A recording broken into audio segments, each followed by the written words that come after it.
Hello everyone, welcome. आज के class में हम लोग लास्ट क्लास में डिस्कस कर रहे टॉपिक को थोड़ा सा और कंटिन्यू करते हुए डिस्कस करेंगे। हम लोगों ने लास्ट क्लास में डिस्कशन शुरू किया है on the topic of budget receipts. हम लोग बात कर रहे हैं कि गवर्नमेंट को एक वित्तीय वर्ष के दौरान जो भी estimated amount of money receive होता है फ्रॉम ऑल दी सोर्सेज, उनके बारे में डिस्कस कर रहे हैं हम, और वो कितने अलग अलग सोर्सेज से गवर्नमेंट को मिलता है, जिसमें हम लोगों ने देखा कि जो बजट रिसीट्स है वो आपके दो कैटेगरीज में डिवाइडेड होता है, revenue receipts and capital receipts. दोनों ही क्या थे, रेवेन्यू रिसीट्स क्या था, कैपिटल रिसीट्स क्या था। हम लोगों ने इन दोनों के मतलब को भी देख लिया है, दोनों के मीनिंग को हमने डिस्कस किया है, और रेवेन्यू रिसीट्स को हम डिटेल में डिस्कस कर रहे हैं, जिसमें हम लोगों ने देखा था कि वो हम उस मनी रिसीट्स को कहते हैं ऑफ द गवर्नमेंट, जिसको रिसीव करने पर गवर्नमेंट के ऊपर ना ही कोई लाइबिलिटी बनती है और ना ही उनका कोई एसेट रिड्यूस होता है, कम होता है। और इस तरह से जो भी पैसा गवर्नमेंट रिसीव करते हैं उसको हम रेवेन्यू रिसीट्स के नाम से जानते थे। और इस तरह से पैसों को प्राप्त करने के सरकार के दो महत्वपूर्ण सोर्सेज हैं, जिसमें से एक था टैक्स रेवेन्यू और अगला था नॉन टैक्स रेवेन्यू। हम लोग टैक्स रेवेन्यू को डिस्कस कर चुके थे और उसमें हम लोगों ने देखा था कि टैक्स रेवेन्यू का मतलब है कि गवर्नमेंट के द्वारा जो भी टैक्सेस एंड अदर ड्यूटीज़ लोगों के ऊपर इम्पोज की जाती है, और उससे गवर्नमेंट को जो भी सम टोटल मनी रिसीव होता है उसे हम टैक्स रेवेन्यू कहते हैं। और सरकार लोगों के ऊपर दो तरह के टैक्सेस लगाती है, डायरेक्ट टैक्सेस और इनडायरेक्ट टैक्सेस। हम बात कर रहे थे यही डायरेक्ट टैक्स क्या है और इनडायरेक्ट टैक्सेस क्या है। मैंने आपको इन दोनों के बारे में सारी बातें बतला दी हैं।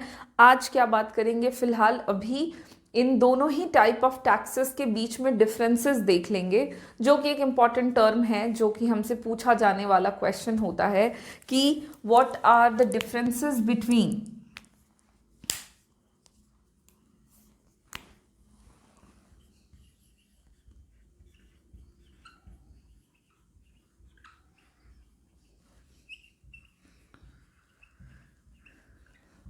Between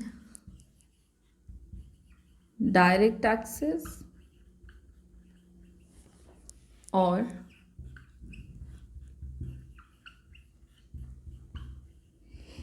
indirect taxes. दोनों ही टाइप ऑफ टैक्स में क्या अंतर है। तो डायरेक्ट टैक्सेस और इनडायरेक्ट टैक्सेस के मीनिंग को डिस्कस करते हुए हम लोगों ने वन बाय वन करके दोनों ही टाइप ऑफ टैक्स के बारे में डिस्कस किया है। तो पहला तो आप यही देख सकते हो कि इन दोनों ही टैक्स के बीच में अगर हम डिफरेंस की बात करें तो डिफरेंस के तौर पे आप ले सकते हो इम्पैक्ट। सबसे पहला आधार, दोनों ही टैक्स का जो इम्पैक्ट है वो अलग अलग होता है। क्या होता है, तो डायरेक्ट टैक्सेस का जो इम्पैक्ट है, या कहें कि डायरेक्ट टैक्सेस किसके ऊपर लगाए जाते हैं, तो डायरेक्ट टैक्सेस का जो इम्पैक्ट है वो पड़ता है इंडिविजुअल और कंपनीज के ऊपर। इंडिविजुअल एंड कंपनीज के ऊपर जो टैक्सेस लगाए जाते हैं उनके इनकम एंड उनकी प्रॉपर्टी पर, उनको हम कहते हैं डायरेक्ट टैक्सेस। तो इम्पैक्ट में सबसे पहला डिफरेंस क्या, तो डायरेक्ट टैक्सेस जो हैं वो किसके ऊपर लगाए जाते हैं, इंडिविजुअल और कंपनीज के ऊपर। वहीं दूसरी तरफ अगर हम बात करें इनडायरेक्ट टैक्सेस की, तो ये टैक्सेस जो हैं इनडायरेक्ट टैक्सेस, ये लगाए जाते हैं आपके गुड्स एंड सर्विसेज के ऊपर। Indirect taxes are imposed on, और आप क्या कह सकते हैं कि indirect taxes are levied on goods and services. On the other hand direct taxes are levied on individual and companies on their income and property. Okay, first difference तो भाई यही है। अगले डिफरेंस की बात करें अगर, तो वो किस आधार पे कर सकते हो आप लोग, तो नेक्स्ट डिफरेंस आप कर सकते हैं शिफ्ट ऑफ बर्डन के बेसिस पे। आप देखो कि इन दोनों ही टैक्सेस में हम किस टैक्स के बर्डन को शिफ्ट कर सकते हैं और किसके बर्डन को शिफ्ट नहीं कर सकते हैं। तो अगर हम बात करते हैं डायरेक्ट टैक्सेस की, तो the burden of direct taxes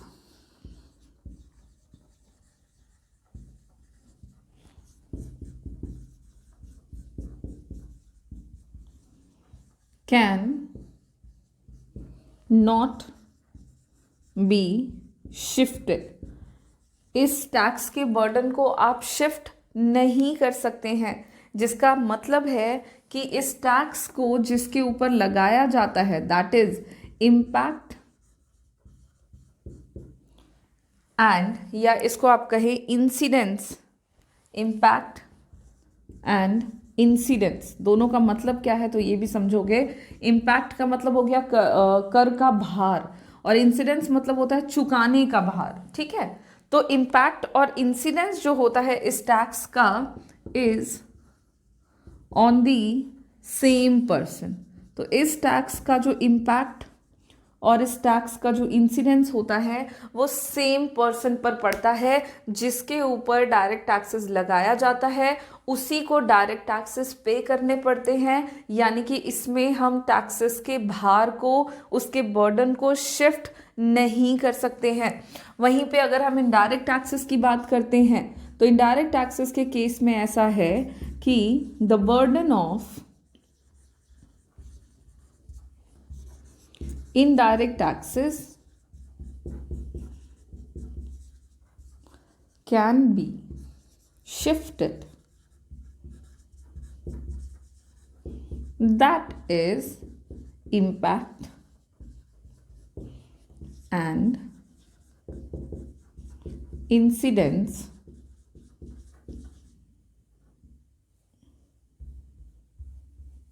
is on the different persons। देखिए क्या मतलब है। तो जो हमारा इनडायरेक्ट टैक्सेस होता है, इस टैक्स के भार को हम शिफ्ट कर सकते हैं, मतलब दूसरों पर हम टाल सकते हैं। मतलब इस टैक्स में कर को जिसके ऊपर लगाया जाता है और कर जिसके द्वारा चुकाया जाता है, ये दोनों के दोनों आपके अलग अलग व्यक्ति हो सकते हैं। जहाँ पे हमने एक तरफ देखा कि डायरेक्ट टैक्सेस में ये दोनों लोग जो होंगे ये सेम ही होंगे। कहने का मतलब है कि डायरेक्ट टैक्सेस के बर्डन को शिफ्ट नहीं कर सकते, लेकिन इनडायरेक्ट टैक्सेस के बर्डन को हम बहुत आसानी से दूसरे व्यक्ति पे शिफ्ट कर सकते हैं। नाउ नेक्स्ट पॉइंट की अगर हम बात करें, नेक्स्ट डिफरेंस बिटवीन डायरेक्ट और इनडायरेक्ट टैक्सेस, तो वो हम कह सकते हैं on the basis of nature. Nature के बेसिस पर भी दोनों टैक्सेस में डिफरेंसेस हैं। कल के क्लास में मैंने आपको बताया था कि इंडिया में डायरेक्ट टैक्सेस जो हैं वो प्रोग्रेसिव नेचर के हैं, they are progressive in nature. जहाँ पे मैं आपको बतला रही थी, आप याद करें कि इंडियन इकोनॉमी में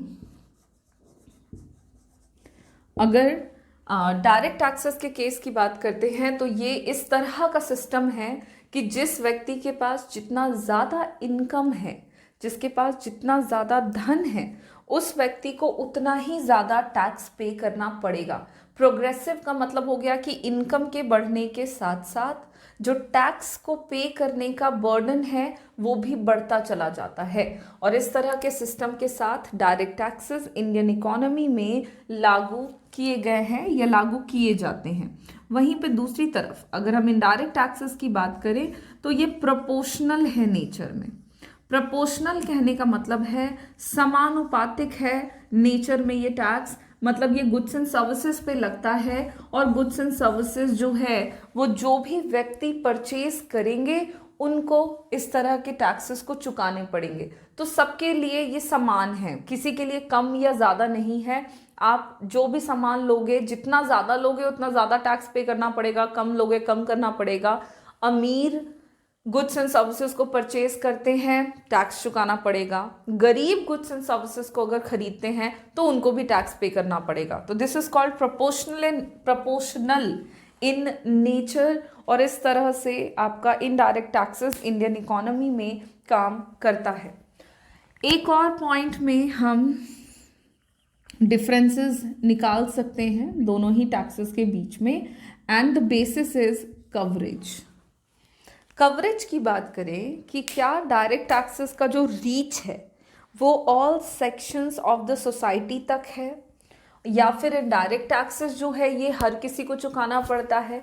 तो आप अगर इस मामले में अंतर देखोगे तो आपको समझ में आएगा कि डायरेक्ट टैक्सेस का जो कवरेज है वो काफ़ी स्मॉल है, या फिर आप इसको कह सकते हैं कि लिमिटेड कवरेज है। लिमिटेड कवरेज कहने का मतलब क्या हुआ?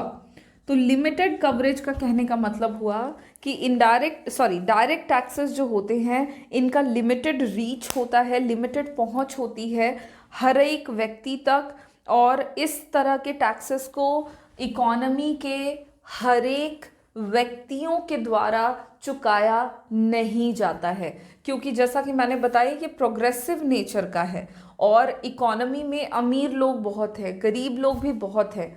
तो कुछ ऐसा सर्टेन लिमिट फिक्स कर दिया जाता है कि इससे ऊपर के लोग जो रहेंगे, इस आय से ऊपर के जो लोग रहेंगे, मतलब एक इनकम लेवल सेट कर दिया गया है। मान लीजिए आपका एनुअल इनकम सेट कर दिया गया है 5 लाख, कि 5 लाख रुपए आपका अगर एनुअल इनकम है 5 लाख या 5 लाख से ऊपर, तो आपको डायरेक्ट टैक्सेस जो हैं, इनकम टैक्स जो है वो पे करना पड़ेगा। अब बहुत सारे लोग ऐसे होंगे जिनका इनकम जो है वो 5 लाख से कम होगा एनुअल इनकम, तो जो लोग 5 लाख से कम के अंदर आएंगे वो तो ऐसे ही हट गए, उनको तो डायरेक्ट टैक्स पे नहीं करना पड़ा।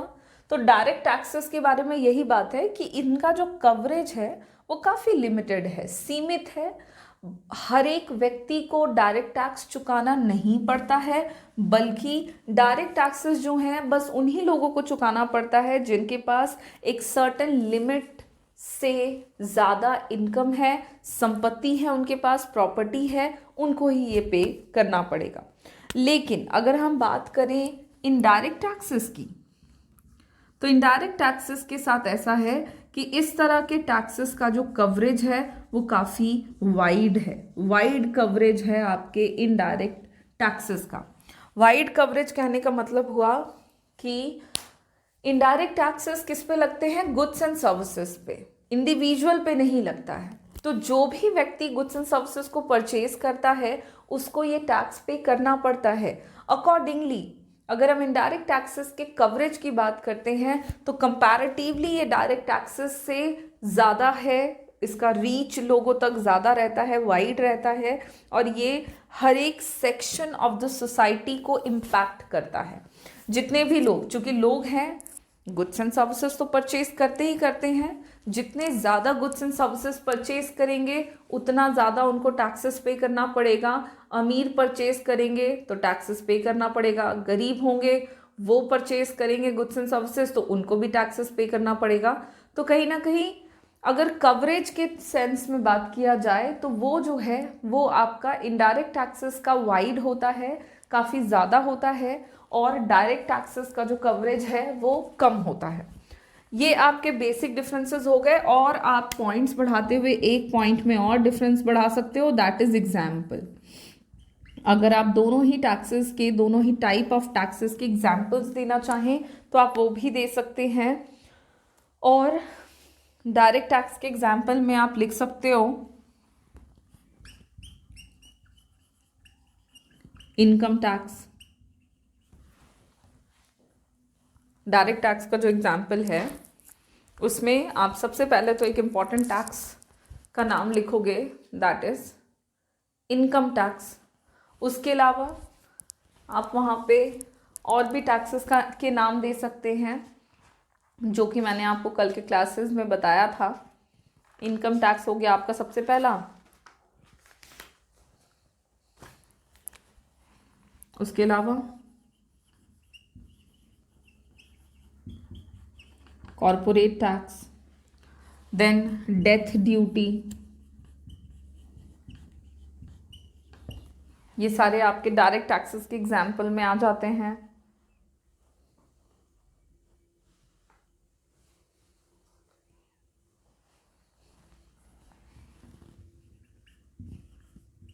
Interest, tax, ETC। इस तरह के तमाम टैक्सेस जो हैं ये आपके डायरेक्ट टैक्सेस के एग्जाम्पल्स कहलाते हैं, क्योंकि ऐसे टैक्सेस को लोगों को डायरेक्टली पे करना पड़ता है और इस तरह के टैक्सेस के बर्डन को लोग जो हैं वो दूसरे लोगों पर शिफ्ट भी नहीं कर सकते हैं। तो इनका जो रीच होता है ये लिमिटेड होने के साथ साथ बर्डन डायरेक्टली पड़ता है और ये प्रोग्रेसिव नेचर के होते हैं। जिनके पास जितना ज़्यादा इंटरेस्ट आ रहा है उसको उतना ज़्यादा टैक्स देना पड़ेगा। कॉरपोरेट टैक्स में हो गया कि कंपनीज पर लगता है, कंपनीज को होने वाले प्रॉफिट पर लगता है ये टैक्स। तो ये सब हो गए आपके डायरेक्ट टैक्सेस के एग्जाम्पल। डेथ ड्यूटी भी उसी में आता है। वेल्थ टैक्स जो है वो भी एक एग्जाम्पल आप ले सकते हो। वेल्थ टैक्स मतलब हो गया धन पर जो कर लगाया जाता है। लोगों के पास जितना ज़्यादा धन होता है उनको उतना ही ज़्यादा कर चुकाना पड़ता है। तो इस तरह के टैक्सेस जो हैं ये आपके डायरेक्ट टैक्सेस के एग्जाम्पल्स में आते हैं। वहीं दूसरी तरफ अगर हम इनडायरेक्ट टैक्सेस की बात करते हैं और उसके एग्जाम्पल की बात करते हैं तो सबसे पहले हम एक टैक्स लेंगे, that is goods and services tax.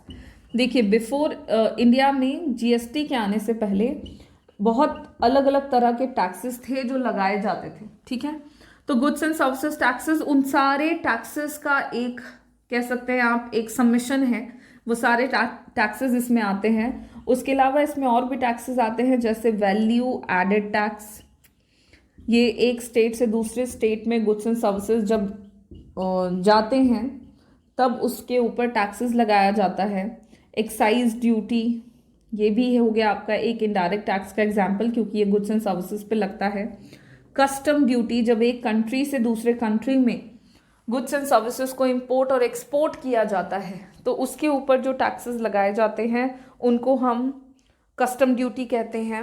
Entertainment taxes के एग्जाम्पल में आ जाएंगे। और भी कई तरह के टैक्सेस हैं जो कि गुड्स एंड सर्विसेज पे लगने वाले टैक्सेस की कैटेगरी में आते हैं और ये तमाम टैक्सेस आपके इनडायरेक्ट टैक्सेस के एग्जाम्पल्स कहलाते हैं।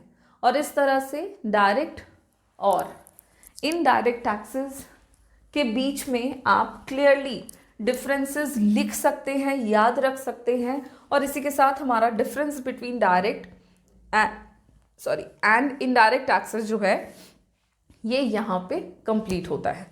तो यहाँ पे इनडायरेक्ट और डायरेक्ट टैक्सेस के कंप्लीट होने के साथ साथ हमारा रेवेन्यू रिसीट्स का जो पहला सोर्स था जो कि टैक्स रेवेन्यू था जिसको हम डिस्कस कर रहे थे, ये यहाँ पे कंप्लीट होता है। अब हम क्या डिस्कस करेंगे? तो अब हमको डिस्कस करना है नॉन टैक्स रेवेन्यू को, जो कि रेवेन्यू रिसीट्स का दूसरा इंपॉर्टेंट सोर्स कहलाता है। रेवेन्यू रिसीट्स का सेकेंड इंपॉर्टेंट सोर्स है नॉन टैक्स रेवेन्यू। क्या है वो और उसके कौन कौन से इंपॉर्टेंट सोर्सेज होंगे हम उनको जानेंगे। मैंने आपको स्ट्रक्चर फॉर्म में बता दिया है। हम उन सारे पॉइंट्स को डिटेल में वन बाय वन करके डिस्कस करेंगे। तो नॉन टैक्स रेवेन्यू का जो टॉपिक है इसको हम हमारे नेक्स्ट क्लास में शुरू करेंगे। आज की क्लास को हम यहाँ पे फिनिश करते हैं। Thank you.